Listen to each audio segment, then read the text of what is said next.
নমস্কার, এই ভিডিওতে আমি আপনাদের দেখাবো এয়ারটেল মিত্র অ্যাপ্লিকেশন ব্যবহার করে আপনারা যেকোনো গ্রাহকের এয়ারটেল পেমেন্ট ব্যাংকের অ্যাকাউন্টে টাকা ডিপোজিট করতে পারবেন। তো তার জন্য সর্বপ্রথমে আপনাকে অ্যাপ্লিকেশনটা ওপেন করে নিতে হবে। ওপেন করে এখানে login by Airtel payment bank অপশনে ক্লিক করবেন।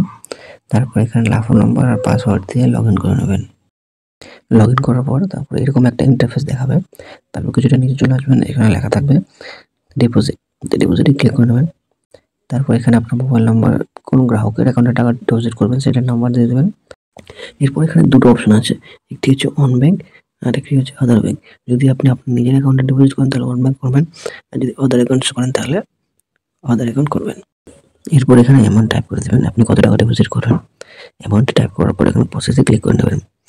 প্রসেসে ক্লিক করার পর এখানে ডিপোজিটের অ্যাকাউন্ট মোবাইল নাম্বারে একটি 6 সংখ্যার ওটিপি আসবে, সেই ওটিপিটা এখানে টাইপ করে দেবেন এবং নিচে আপনার এমপিন যেটি আছে এমপিনটা টাইপ করবেন। করার পর প্রসেস করে দেবেন। এরপর এখানে দেখতে পাচ্ছেন যে ট্রানজ্যাকশন সাকসেসফুল হয়ে গেছে। এখানে চাইলে আপনি প্রিন্ট করে এটা রেখে দিতে পারেন। এরপর এখানে ব্যালেন্সটাকে রিফ্রেশ করে নেবেন, চেক করে নেবেন যে টাকা কেটেছে কিনা।